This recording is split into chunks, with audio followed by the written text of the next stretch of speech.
میں لوگوں پر حیران ہوتا ہوں کہ جمعے کے دن وہ لوگ یہ دعا کیوں نہیں پڑھتے۔ اگر ان کو گاڑی چاہیے تو اللہ تعالیٰ گاڑی دے گا، ان کو اپنا گھر چاہیے اللہ تعالیٰ ان کو اپنا گھر دے گا، ان کو پیسہ چاہیے اللہ تعالیٰ پیسہ دے گا، لیکن پتہ نہیں اکثر لوگ اس دعا کو پڑھتے نہیں ہیں۔ میں خود اس بات کا گواہ ہوں۔ تو ایک مہینے کے پہلی بات ہے جب میں نے ایک دعا بندے کو بتلا دی نا، مولانا صاحب میرے پر قرض ہے، میں چاہتا ہوں میرا گھر ہو، گاڑی ہو، بنگلہ ہو۔ میں نے کہا اس دعا کو آپ جمعے کے دن میں پڑھو اور اس وقت میں آپ پڑھ لو اور انشاءاللہ آپ دیکھ لیں گے۔ اتوار کے دن مجھے کال آتی ہے کہ مولانا صاحب صرف 2 دن کا فرق ہے، مولانا صاحب میرے سارے قرضے ختم ہو گئے ہیں صرف 2 دنوں میں۔ کتنے دنوں میں؟ 2 دنوں میں۔ اور ایسا وظیفہ ہے نا، آپ اندازہ لگے حدیث پاک میں آتا ہے۔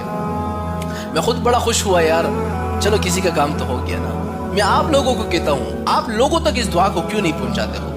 آپ لوگوں کو اس دعا کو پہنچاؤ گے نا تو آپ کو بھی وہ دعا دیں گے کہ نہیں یار اس بندے نے اس ویڈیو کو ہمارے پاس شیئر کیا تھا، اللہ تعالیٰ اس کو اس کا صلہ دے دے، اور اس کی دعا اگر آپ کو لگ گئی آپ کے تو بیڑے پار ہو گئے۔ یہ دعا آپ نے جمعے کے دن میں پڑھنا ہے، لیکن کس وقت پڑھنا ہے میں آپ کو بتاتا ہوں۔ صرف ایک مرتبہ پڑھنا ہے اور ایک دفعہ پڑھنے کے بعد زندگی آپ کی مزے مزے میں گزرے گی۔ اب وہ دعا کون سی ہے؟ اللہم ارزقنی بحلالک عن حرامک واغننی بفضلک عن من سواک۔ حدیث پاک میں بھی اس دعا کا ذکر ہے۔ یہ دعا آپ نے کب پڑھنا ہے؟ جمعے کے دن میں، جب امام صاحب ایک خطبہ دے دیتا ہے نا، اور خطبہ دینے کے بعد صرف 3 سے 4 سیکنڈ کے لیے جب بیٹھ جاتا ہے، اسی کے درمیان میں آپ نے اس دعا کو پڑھنا ہے۔